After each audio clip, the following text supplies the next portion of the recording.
Sir नाही म्हणजे तुम्ही रागवू नका काय धाकले मालक आणि समध्या मंडळींचं असं ठरलं की ही ताटा तुटलंय तुमच्या जीवास लागली निरोप घेताना तुम्हाला आणखी त्रास होईल तुम्ही हा नाहीसा निजला होतात ना निजू देत म्हणाले छे काय हे हत्ती लागले आहे मनास माझ्या नाही नाही समध्याने मोठ्या मायाने सांगितले आणि खास करून सखूला निरोप देणं लई जड गेलं असतं तुम्हाला आणि ती बी लई रडली असती असं समधे म्हणत होते आपली भांडी घ्यायला आलो होतो आणि हे बी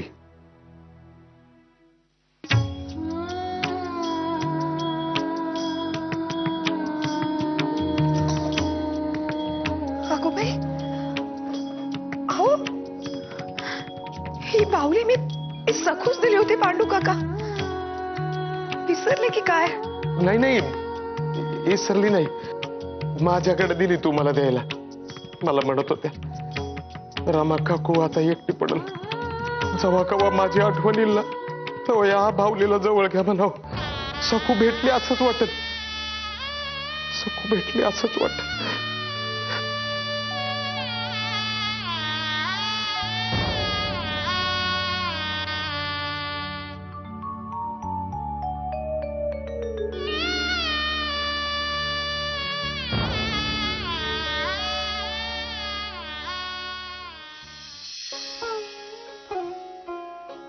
माई ए माई काय गो सनई चौघडा ऐकू आला की नाही तूस अगो बाई दुर्गा का तुझंही यांचे भांडण गोड वाटायच लागले की काय नाही ग माई मी आपले उगीच स्वतःच भासवत होते पण नंतर सहन होईना म्हणून इथे आले अंगणात काय बाई तरी तिथे त्यांची कटकट आणि इथे याची कावकाव ए दुर्गा का असू दे ओरडू दे त्यास अगो माधवाच्या येण्याचा संकेत असेल हा माई आता मध्येच कुठे यायला दादा नाही पण तरी तसे असेल तर ओरडू दे हो त्यास ओरड बाबा ओरड आणि माईचे म्हणणे खरे कर चांगली दही भाताची उंडी देईन हो तू अगो बाई आपण इथे बोलत काय बसलो चल आज पाहूया काय होतंय हो, हो. ते माई माई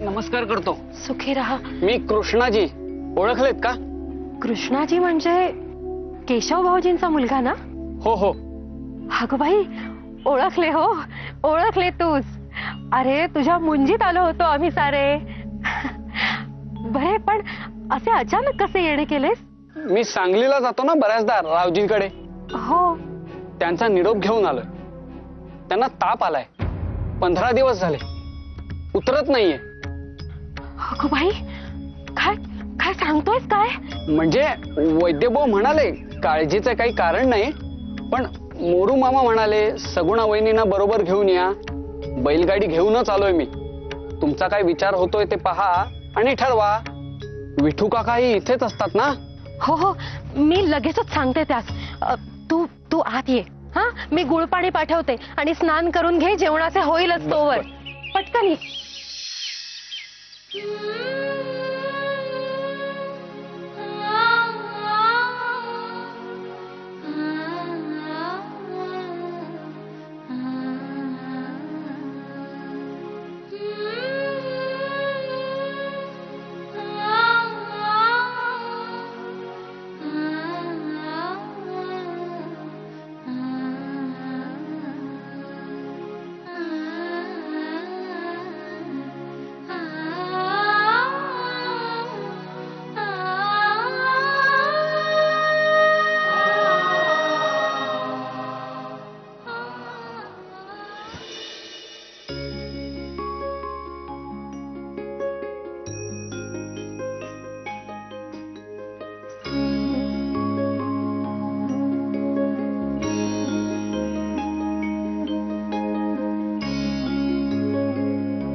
नाही द्यायची माझी भावली कुणाच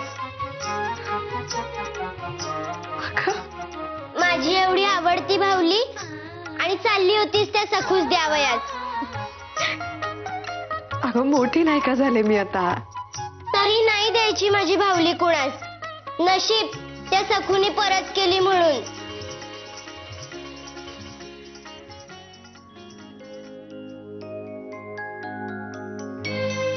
अरेच किती आठवणी आहेत ते या बाहुलीशी जोडलेल्या. तुला सांगू, या बाहुलीकडे पाहताना मी पुन्हा लहान होते. कावेरीशी खेळते, हिचे लग्न लावते. धोंड्यासोबत.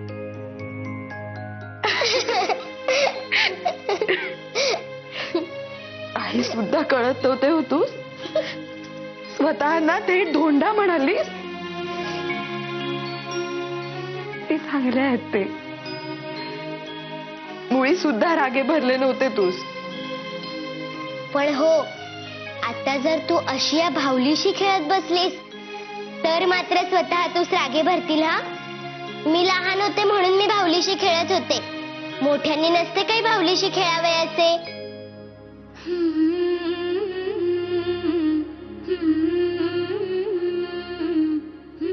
कसे सांगू ग तुला. या भावलीशी खेळणारी, दुडुदुडू धावणारी, बोबडं बोलणारी आणि आई म्हणून माझ्या कमरेला मिठी मारणारी बाळी हवी ग मला. ती काही अजून येत नाही. आणि मग मी तुझ्याशी या भावलीशीच बोलत बसते. येईल ना ग तशी बाळी.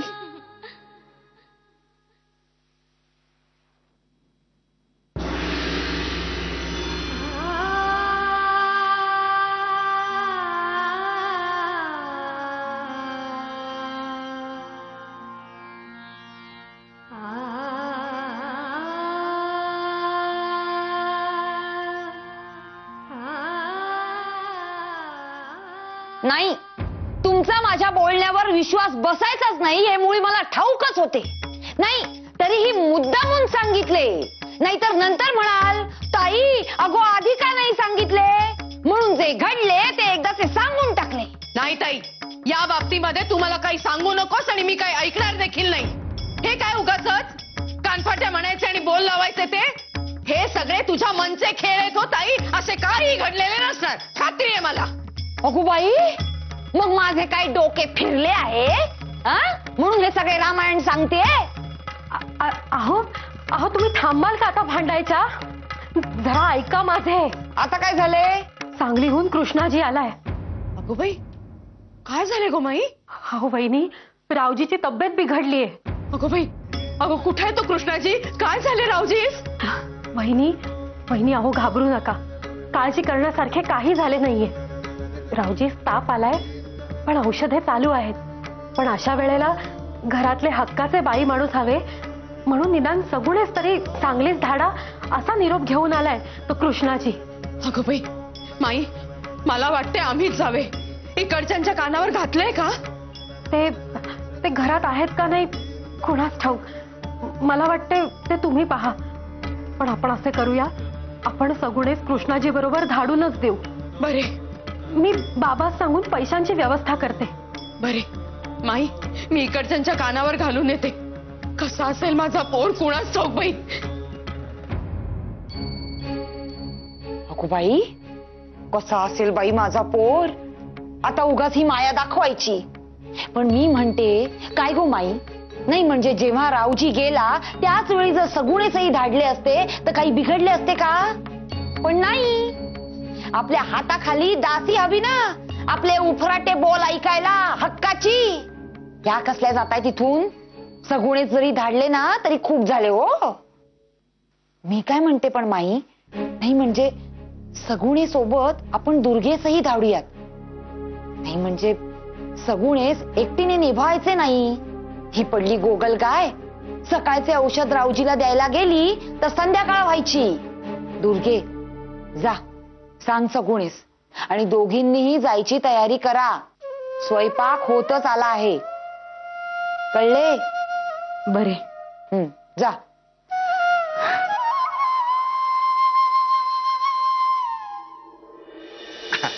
हे बी याच्यामध्ये भरून ठेवू ना.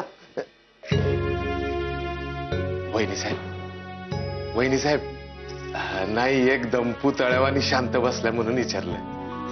काय झालं? नाही हो, लक्षच लागत नाहीये कामात. सखू नाही, वत्सलाबाई नाहीत, बयोही नाही. अगदी चैन नाही पडत आहे. सुने सुने वाटतंय हो फार.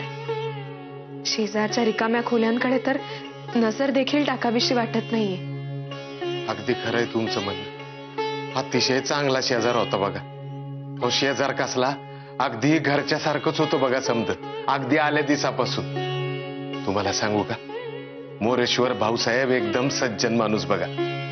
आणि घरातला मुख्य माणूस जर चांगला असला ना, तर बाकीचे समधे आपोआप सरळ असतात बघा. हो ना. आता ते नवीन शेजारी यायचे, ते कसे असतील कोण जाणे. अगदी हुरहुर लागून राहिली. ज्योतिषावरून असे दिसते आहे की येणारा शेजार रमाबाईस थोडा त्रासदायक ठरू शकतो. पांडू काका, झाले ना सगळे भरून? पांडू काका, अहो तुमचेही माझ्यासारखेच झाले की. नाही नाही, ते मी विचार करत होतो वहिनी साहेब की तुम्हाला सांगावं का न सांगावं.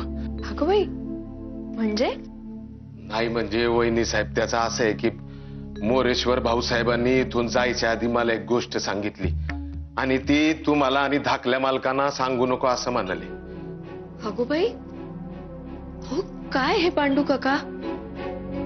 आता आणखीन तिढे कशासाठी वाढवताय? काही शपथ नाही ना घातलेली त्यांनी? नाही नाही.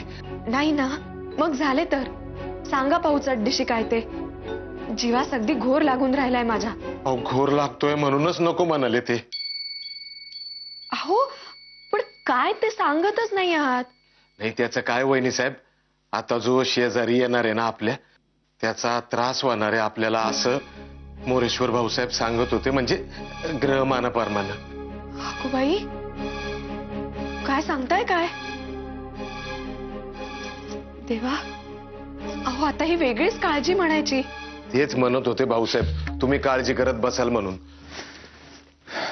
अगो बाई, असे मध्येच कसे येणे झाले? आम्ही 15 दिवसांची रजा घेऊन आलो आहोत. आपल्याला तातडीने पुण्यास निघावयाचे आहे. आवरावरी करायला घ्या. फारच आनंदाची बातमी आहे ही. नाही, अगदी तसेच नाही, म्हणजे घाबरण्यासारखेही नाही. प्रवासात सार्वजनिक काकांची तब्येत अचानक बिघडली अशी तार आम्हास कोर्टात आली. बातमी समजल्यावर चैनच पडेना. म्हटले आपण प्रत्यक्षातच जाऊन भेटावे. अगो बाई, प्रवासाची दगदग झाली असणार त्यांच. शिवाय हा उन्हाळा. असो, पण आता प्रत्यक्ष भेट होईलच. चला पांडू काका, आपण सामानाची बांधाबांध करावयास घेऊ. आधी हे करून ठेवतो. चला.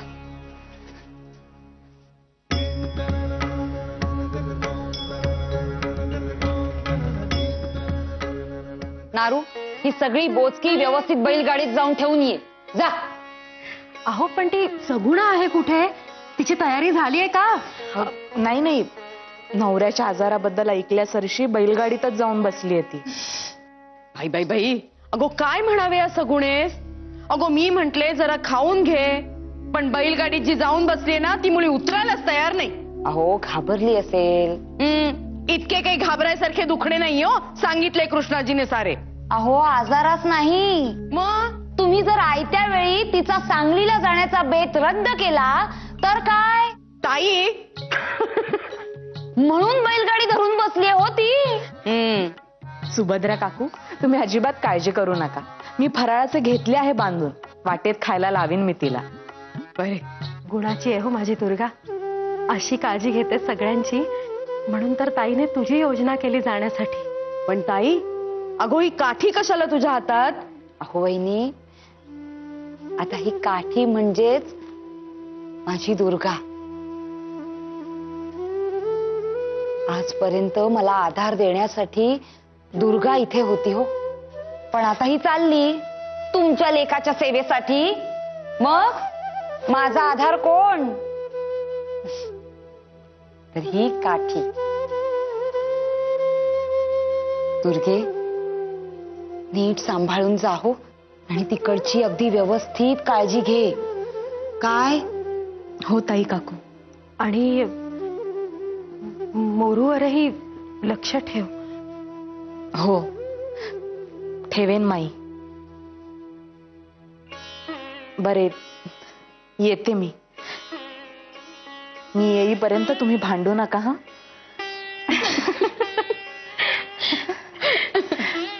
बरं माई, मी सोडून येते दुर्गेस. चल ग दुर्गे.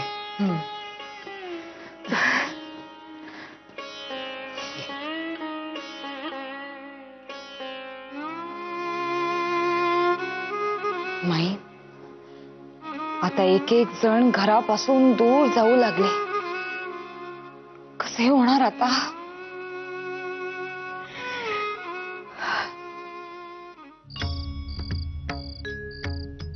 आम्ही आता पुण्यात जात आहोत. साधारणपणे 15 दिवसात परत येऊ. जी महाराज. तेव्हा आल्यावर मात्र आम्हाला हे घर आता आहे तसेच दिसावयास हवे. कळले ना? आम्ही प्रथम धुळास आलो होतो तेव्हा जे घडले ते घडावयास नको. दोन्ही घरे बंदच आहेत, तेव्हा नीट लक्ष असू दे. जा. जी महाराज.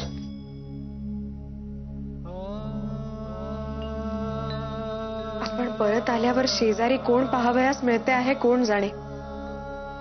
नाही, जे असतील ते चांगले असोत, मिळून मिसळून राहणारे असोत म्हणजे मिळवली. अहो रमाबाई, ते काय आता आपल्या हातात आहे का? घरमालक भाडेकरू ठरवणार. येतील ते बघू. नाही, तसे नाही.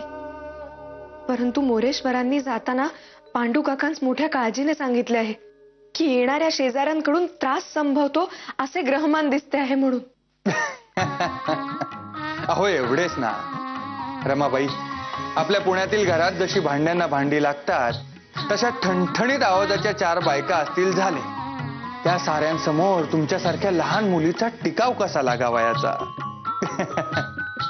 असो, आपण उगाचच कल्पना करण्यात काय अर्थ आहे? जे असेल ते असेल.